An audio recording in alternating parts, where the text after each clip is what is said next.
Chapter 4. Her black soft shoes, softened by wear and black by nature, she'd say, round lumps like blind boils on the sides, the helmets of her bunions, the stewing prickle of the flesh, all of her personality was down there in her feet. She dumped the parcels on the table and flopped sweltering on the couch, gasping, "Oh, glory, I'm cooked," and Peter Costello from the bedroom called, "You want your head red, gabbing to people on a day like this, stick a lump of ice down your back." And she said, "It's all right for you, but the messages have to be run, and it seems taken for granted that I'm the cart horse of the family." She extended her legs and pushed the right foot against the left until the burning cauldron fell off, and did the same with the other, and a great sigh of relief came from her, and she could feel the thanksgiving in the swollen feet as they snuffled for air, the throbbing easing and hopeless on the left big toe, and Old Faithful's temperature going down on the right. "Oh dear, that is good. The simple pleasure of getting your burning shoes off your scalding feet. It was equal to a trip to the Blue Mountains. I was down to see Miss Soper, telling me he hasn't left the bottle alone since Jimmy died. Might have to put the kids in an orphanage and get a job herself, she thinks. Ah, it's bloody wicked," Costello said. "Be the best thing going if she diced that waster." "She won't," Miss Costello said sapiently. "Talk. That's all. She'll never leave him. The priest gave him a good talking to, and he might be different now, in time, she's hoping. Nothing'll change, Soper. You take it from me. The priest's been extra kind to her, she says, though he gave her a bit of his tongue the night Jimmy died. There's plenty to go in him by the looks of it. Only a little while here, and he's going around shaking up all the lukewarm Catholics, the mass-misters, and the ones that send their children to public schools. And I've no doubt this house is on his list," she added, looking mischievously toward the bedroom. Peter Costello came out, one side of his face lathered and the old cutthroat in his hand. "Who's this, old Buckethead?" "Oh, you're behind the times. Buckethead's gone, and this is the new priest, Father Duffy." Suddenly she cried, "And don't call him Buckethead. A fine way to talk of the good priest, you irreverent hound." "If he comes round here, me girl," said Costello, screwing his face up for emphasis, shaking the keys of Peter at me, "I'll put him through his collar. So I will. I'll bang his biretta down like a cork. The well-fed type, I'll bet, with enough chins for 6 of the skinny kind. A good front-row man for the football team, am I right?" "What sort of senseless orangeman's talk is that?" she flashed. His eyes twinkled, and he thought, "If anyone else said that, what I said, I'd break his shell open and use his guts for neckties. But don't pass up the fun." And does he whinge from the pulpit, "Forward march with the cash, you sinners, or I'll drop a note to Nick. Ah, it's a pity them birds don't get out with a pick and shovel and do a hard day's work once in a while. Be the makings of them." Miss Costello glared at him, speechless, her soft face tight with anger.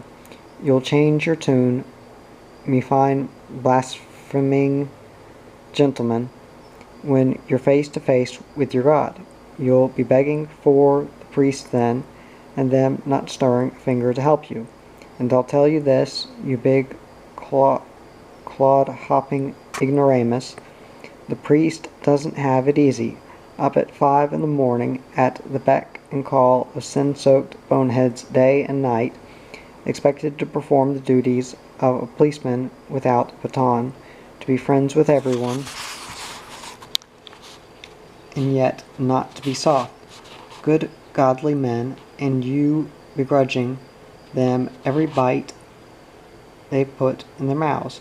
I'd like to see you in the cloth. You wouldn't last a week." "Oh, I don't know," Costello said placidly, relishing her annoyance. "I might go get to be Pope Costello."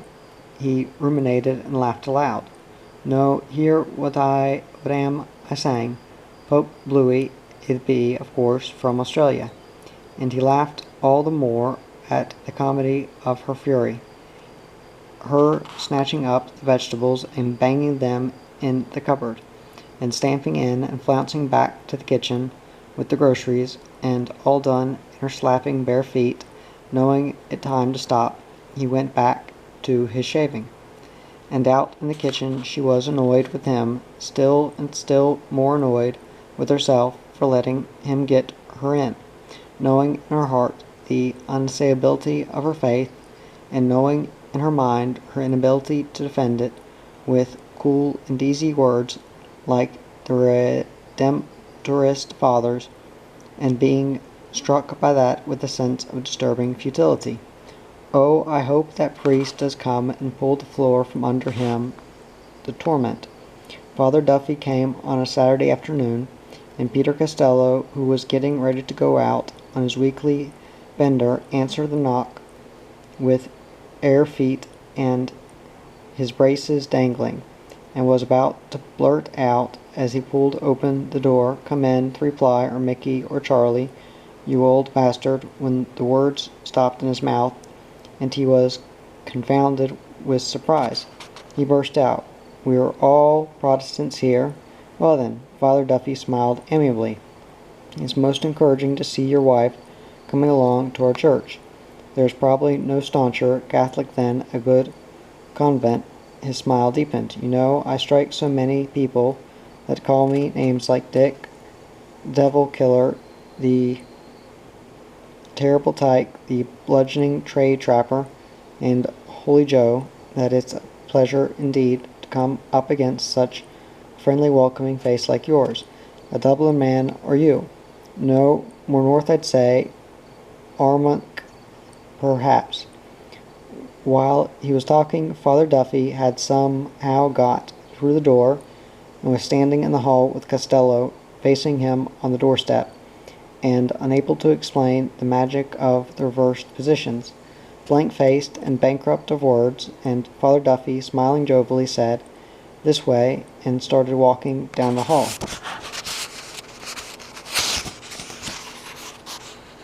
Costello followed him with the look of a hangdog simpleton, but his thoughts were focusing, and they spread like one over his mind, as a storm spreads over the sky, and lightning flickered there.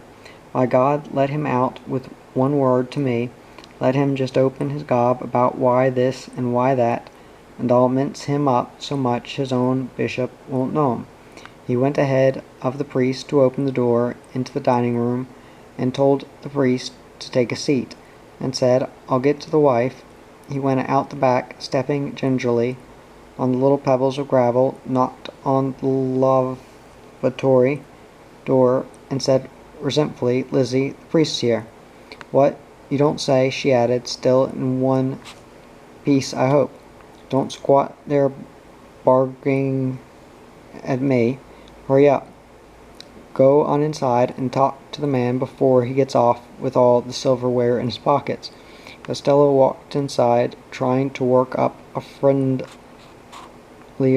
front, but his truculence ready to leap and flame, and he said, "She'll be in a minute, Father. You'll excuse me feet." Father Duffy cast his eyes down soberly. "Why, they look perfect mates to me." He grinned, and a reluctant smile came out of Peter Costello. He gave a shrug and picked up his tobacco from the table. "Have one of mine," said Father Duffy, offering him a packet of tailor-mades. "If you're going out, you mustn't let me keep you." Costello walked on into the bedroom. "Friendly thinks he'll pulver me with the soft soap, and then point the finger and shoot the questions. Not here, he won't.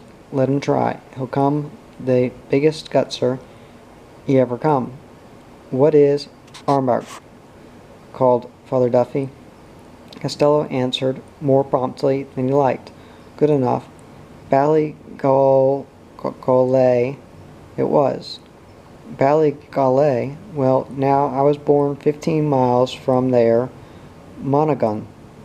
You'd not remember that big, simple-minded fellow that used to trapeze the countryside in wooden shoes that his uncle sent him from Holland. Not Finian McCarthy. That's the one," said Father Duffy. Costello came to the door wearing one sock and a boot, and holding the other in his hand.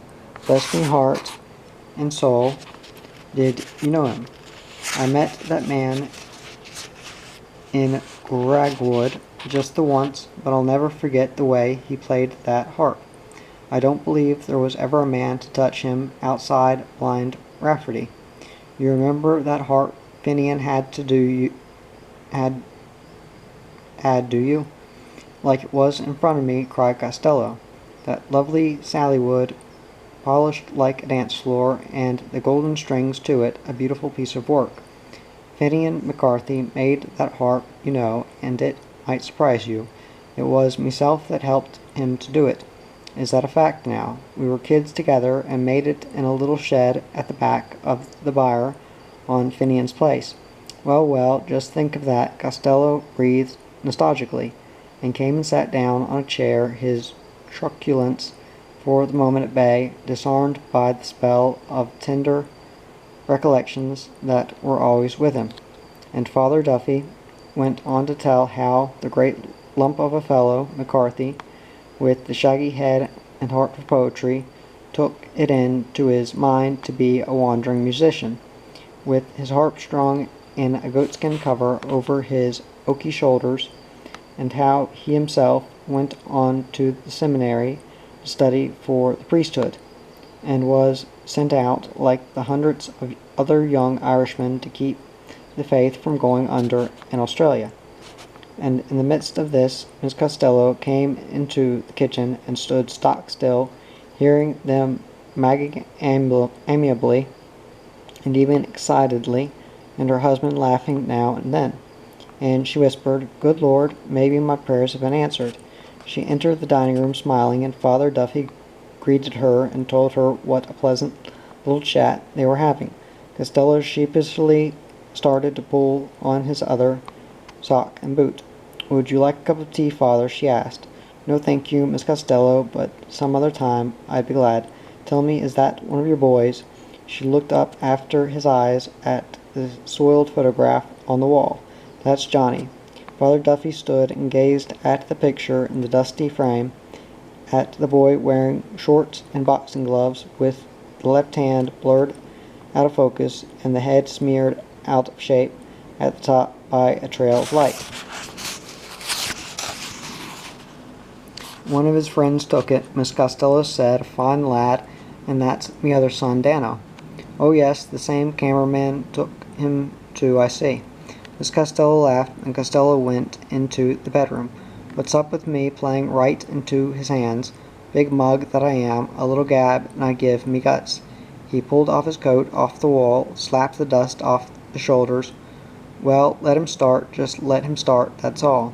He rejoined them with a challenge on his face, determined that he should not be noted down as a man who never gave the priest his chance, and ready also to meet what he thought must be the inevitable. Father Duffy was busy talking to Miss Costello about some incident that happened to him over in the West, when a drunk came into the church on a Friday afternoon. It was in the evening, and I came in and stood at the back of the empty church and saw the fellow shaping up to St. Patrick, and then going across and shaping up to St. Joseph, and he did that 3 or 4 times, and by he shadow-spared his way down the aisle and up to me, standing there in me cassock, and still, and he shaped up to me, and I shaped back. He gasped in surprise. I'll never forget the surprise, and bolted for his life. And I heard that for weeks after he was a reformed character and went about doing good. priest laughed robustly at the memory, and sheer happiness filled Miss Costello's laugh. Peter Costello grinned and rolled himself a smoke. "Well, now I must be off," said Father Duffy, rising. "Confessions to hear at 4 o'clock, and a few things to do before that. My thanks for your hospitality. It's been most pleasant. And Peter, I'd like some time to hear about your days in Dublin. We could share some very entertaining memories, I'm sure. Next time I come, perhaps. I'll see you to the door, Father. Thank you. Cheerio, Peter." "So long, Father," nodded Peter Costello, on a note of disappointment. Miss Costello returned with traces of a smile on her face, and she looked happily at him and said, "Well now, weren't you the lamb? See how nice you can be when you like. And don't you think he's the thorough gentleman?" Costello frowned. "I don't know. There's something wrong somewhere. I wonder why he didn't open up on me about me mass missing and that. Afraid of me had the breeze up, I'll bet." "That'll be it, no doubt. Either that," went on Costello, "or he's not one of 'em. He's the right man in the wrong rig-out. Missed his vacation or something. Oh, for goodness sake, go and get your skinful, and get home so we can have it over and done with for another week."